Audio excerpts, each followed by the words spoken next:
Gregor Johann Mendel's theory was not accepted wholeheartedly. After his death, there were many scientists who were working on a cellular level. Among all these scientists, there was a scientist whose name was T.H. Morgan, who was studying chromosomes. Now, he found out specific regions of the chromatin fibers that defined the specific characteristics. So, he named these specific regions on the chromosomes as genes. Now, later he found out that genes are almost comparable to the Mendelian factors that were discovered during Mendel's time. So, Mendelian factors are nothing but genes which was discovered by T.H. Morgan. Different genes present on different locations of chromosomes can express different features.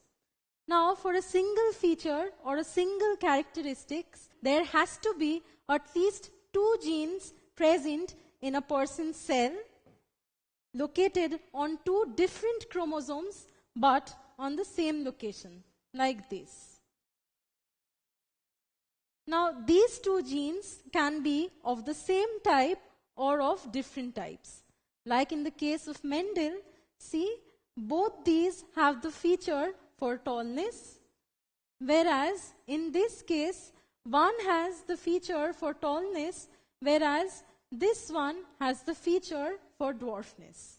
Now, in this case, to express one characteristic, that is the height, there are only 2 genes present. But there are other characteristics in the body, like the skin color, for which there are many genes present in the world. Among them, only 2 can be present in a person's body cell, and these genes determine his or her body color. So, for a single characteristic, there can be 2 or more than 2 genes in the world.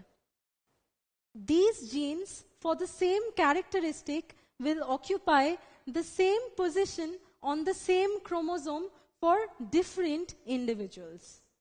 Also, these genes will express the same feature for different individuals. So, this alternative form of a gene is known as allele. Now, the genetic constitution of an organism is called its genotype. So, in Mendel's experiment for the tall plant, both the alleles were similar. Again, when he took the dwarf plant, both the alleles were similar. Since the alleles for the same characteristic is similar, these alleles are known as homozygous, where homo means same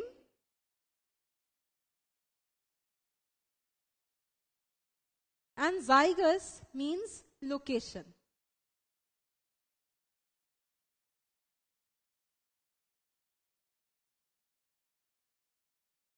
But in the first generation, which had tall plants but had internal dilution of Mendelian factors or genes, the genotype was capital T, small t. So, since the alleles are dissimilar, these alleles are known as heterozygous, where hetero means different and zygous means location. Now, come back to the Mendelian experiment once again. Yes, the first generation's genotype was capital T, small t, but only the tallness was expressed. From here, we can say that yes, capital T is dominant over small t, which is recessive or submissive. So, the observable characteristic of an organism is its phenotype. So, the first generation had the genotype capital T, small t, but its phenotype was that of a tall plant.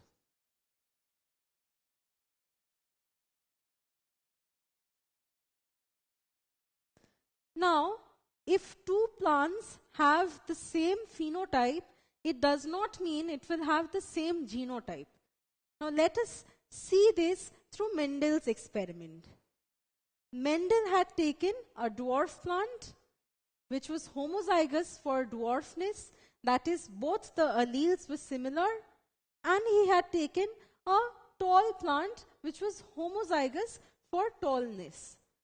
Now, the first generation had genotype capital T, small t. But see, the phenotype is that of a tall plant. So yes, phenotype of the parental generation and the offspring generation is the same, but the genotype is different. While the parental generation had the genotype capital T, the offspring generation has the genotype capital T, small t. Now, next, Mendel had taken two such plants from the first generation, crossed between them, and he again got plants which showed the phenotype of a tall plant but had the genotype of capital T, small t.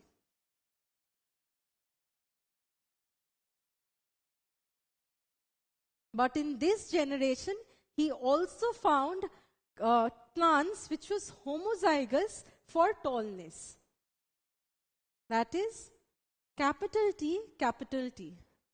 So yes, parental generation was, or the parental characteristic was reverted in the second generation. Similarly, Mendel also found plants which was completely or homozygous for the dwarfness. That is small t, small t.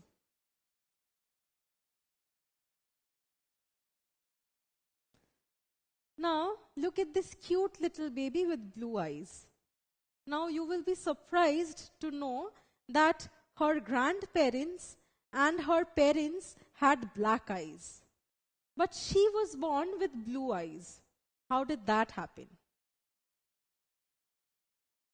Well, black eyes is dominant over blue eyes. Well, now let us make the cross and see how this happened. Now, the little girl's grandmother was heterozygous for black eyes. She had the genotype capital B, small b. But see, capital B is dominant over small b, and so the phenotype is that of black eyes. So, capital B denotes black eyes and small b denotes blue.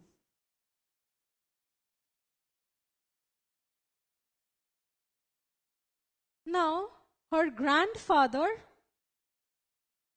was homozygous for black eyes. So, the little girl's father was heterozygous for black eyes. Now, when he married her mother, even she was heterozygous for black eyes. Even she had the genotype capital B, small b. Now, we know that in reproductive cells, chromosomes get halved. So, the reproductive cell from the father might contain capital B or small b, similarly from the mother. So, it is possible that this combination arise, small b, small b. And this genotype, small b, will give the phenotype blue.